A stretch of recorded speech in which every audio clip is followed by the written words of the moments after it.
लोगों को तो आदत पड़ी थी, आ गई कि आज राजा को जंगल में छोड़ने जाना है।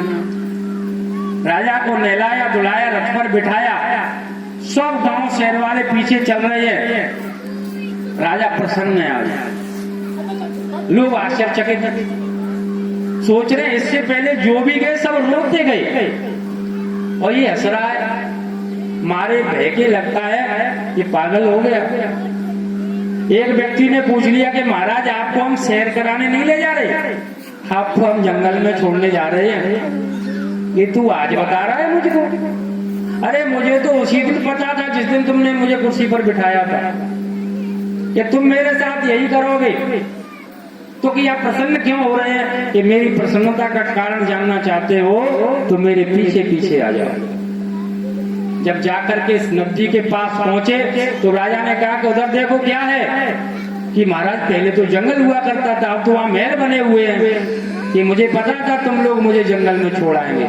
मैंने राजा रहते रहते उस जगह को देखा और वहां सारी सुख सुविधाएं कर ली।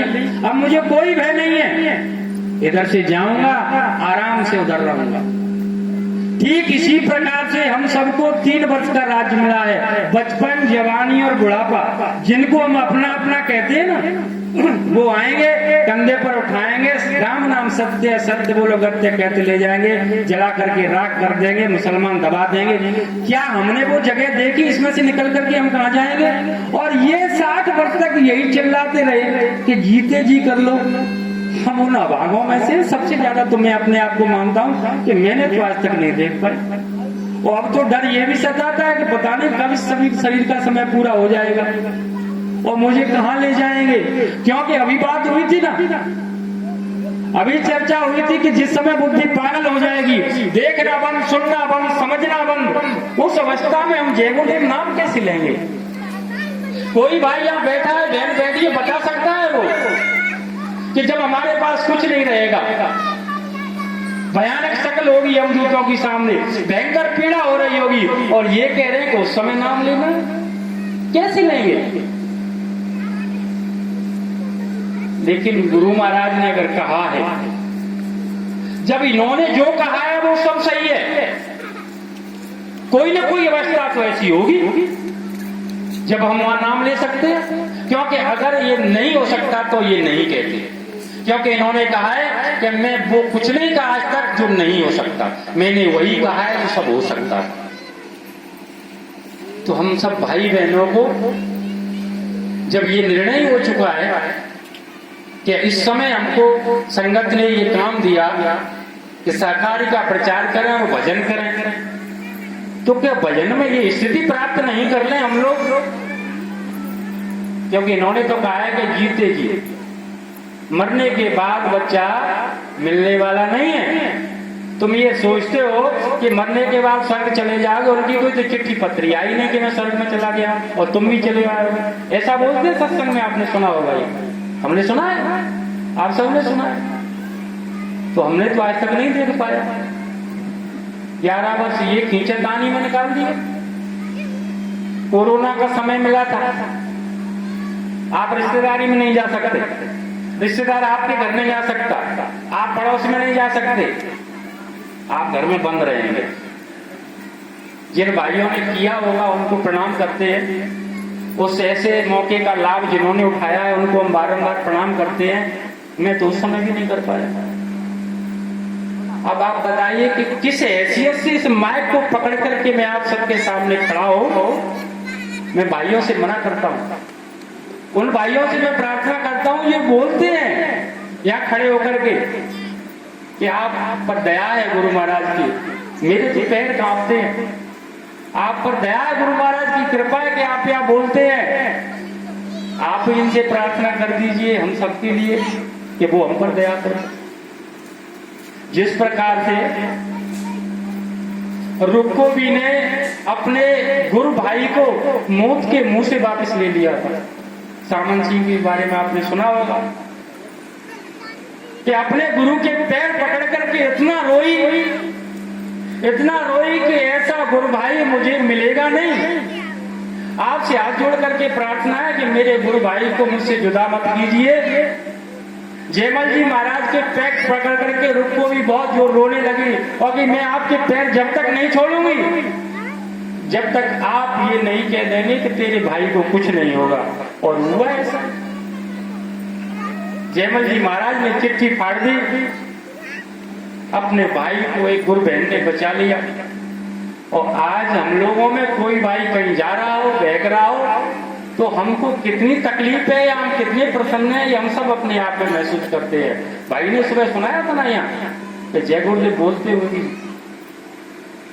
बोले कि ना बोले, बोलेंगे तो ये हमसे क्या कहेगा। लोग पूछते हैं आप किधर वाले हैं। अब तो हम इधर उधर किधर वाले हो गए। पहले तो हम इन वाले थे भाई, पहले तो हम जय गुरुदेव वाले थे। अब तो भाई पूछते हैं तुम किधर वाले,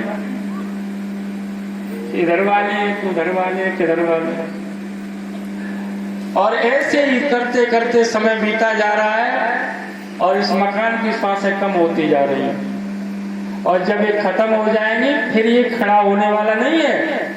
भाई ने कहा था कि ऐसा सुनहरा मौका हमको मिल गया है, तो हम अपने आप को कैसे समझदार कहें कि हम समझदार हैं। ऐसा बढ़िया मौका वो ये कह रहे हैं कि जोड़ो और कोई सूरत नाम से, अरे कोई तो समझदार निकलो, अपनी सूरत को नाम से जुड़वा लो।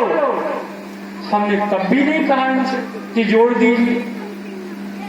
वो ये कह रहे हैं कि हम आए वही देश से जहां तुम्हारा धाम, तो हमने ये भी नहीं कहा कि हमको ले चलिए अपने धाम के लिए। और मुझे तो ये भी लगता है कि हमसे और भी चूकें न जाने कितनी हुई है। सिर्फ मैं अपनी बात कर रहा हूं, हो सकता है आप भाई बैठे हुए टाट वाले, उस समय भी इन्होंने सेवाएं की है। जब इमरजेंसी का समय था, लोगों को पीटा जा रहा था, सताया, मैं तो उस समय था भी नहीं। इन्होंने वो दौर भी देखा है। इन्होंने उस फैशन के समय में ये टाट पहन करके वो दौर भी देखा है। लोग इन पर मटकी धूल फेंकते थे, ये दौर भी देखा है। हमने तो ये दौर नहीं देखा, तो हमको तो कमी कमाई मिल गई। तो मैं तो भाइयों से प्रार्थना करूंगा कि हमारे सामने सबसे बड़ी चुनौती इस समय अपने आप की है, स्वयं की है। सबसे बड़ी चुनौती तो किसी की नहीं है, दूसरे की खड़ी हुई चुनौती को हम बाद में देखें। पहले तो सबसे बड़ी चुनौती हमारी है कि हमारा क्या होगा। हो सकता है परिस्थितियां बदले, देशों की स्थिति अच्छी नहीं है, आपस में देश लड़े, हिंदुस्तान के ऊपर कोई विपदा आए। इन्होंने कहा है तो वो आए तो लोग हम लोगों को ढूंढेंगे। कि जय गुरुदेव वाले गली गली में कहते थे कि लड़ाई होगी, अणु परमाणु बम चलेंगी, बीमारियां फैलेंगी। जब उनको ये पता था कि बीमारियां फैलेंगी, तो उनको ये भी पता है कि अब हम कैसे बचे इस समय। उस समय हम क्या जवाब देंगे। एक गांव में बौद्ध जी के 2 शिष्य जा रहे थे। जैसे ही गांव में प्रवेश किया भिक्षा मांगने के लिए, तो एक घरवाले ने भिक्षा डालने आया, तो गांव का एक बच्चे रहा होगा, उसने आकर पटेल ने कहा कि आप ऐसे भिक्षा मांगते रहते हो, खाते पीते रहते हो, आपके पास कुछ है भी क्या। 2 साहब थे तो दूसरा कुछ बोलने को हुआ, एक ने उसको दबा दिया, कुछ नहीं कहना। वो आगे चला गया, वो पीछे लग गए। पूरे गांव में घूमते रहे, वो यही कहते रहे जिस दरवाजे पर वो भिक्षा मांगते कि आप भिक्षा मांग, आपके पास कुछ है भी या ऐसे ही खाते पीते रहते हो। भंडारे चलाते हो, खाया पिया, अच्छा अच्छा चल दिए, है भी कुछ आपके पास। गांव से जाने को हुए तो अंतिम बाण उसने छोड़ा कि हमें तो ऐसा लगता है कि ऐसे ही तुम हो और ऐसा ही तुम्हारा गुरु होगा। लोगों से लेना, खाना पीना, आराम करना, तुम्हारे पास है नहीं कुछ तुम्हारे पास। तो एक शिष्य को चुभ गई, उसने कहा उससे कि भैया आप बस अब मेरे गुरु बनाना पड़ी है, अब तुम कुछ नहीं कहोगे। कि तुम क्या जानना चाहते हो कि हमारे पास कुछ है कि हमारे गुरु महाराज की हम पर दया है कि नहीं है। तो कि हम जानना चाहते हैं कि बांस गड़ा हुआ है, इसके ऊपर कटोरा रखा हुआ है, बांस को हाथ लगाना नहीं है, इस कटोरे को उठाना है ऊपर से, कटोरे। उसने झोली रख दी, आसन लगाकर बैठ गया, गुरु का ध्यान किया, शरीर को उठाया तपोबल से और जाकर पहुंचा बराबर में, उस कटोरे को उठा करके लोग जय जयकार करने लगे। अरे अगर हमसे कोई कुछ पूछ ले तो मुझे तो डर लगता है। मनीष जी से बारंबार कहता रहता हूं कि भाई साहब बचो इससे। कहीं जाते हैं, किसी भाई ने पकड़ लिया, पूछ लिया क्या है, तो बताना तो नहीं है कुछ, लेकिन इतनी पावर अंदर नहीं है कि सामने वाले की तरफ हम देखें वो चुप हो जाए। अगर भजन के अंदर पावर होगी तो सामने वाला बोल नहीं सकता है, प्रश्न नहीं कर सकता है। काफी समय हो गया है, 1952 से 2012 तक गुरु महाराज ने सुनाया। उसके बाद में रहना, वो बात ही थे थोड़ी देर पहले कि करना क्या है और हमको रहना कैसे। जब हमारे गुरु महाराज इस समय हमारी आंखों के सामने नहीं है तो हमें किस स्थिति में रहना है, कैसे रहना है, क्या करना है, इस पर हमको विचार करना है, इस पर हमको चिंतन करना है और अपने गुरु को रिझाना है, मनाना है। नहीं तो समय पूरा हो जाएगा और चले जाएंगे। बहुत से गुरु भाई हमारे चले गए। व्हाट्सएप पर आता है लिखा हुआ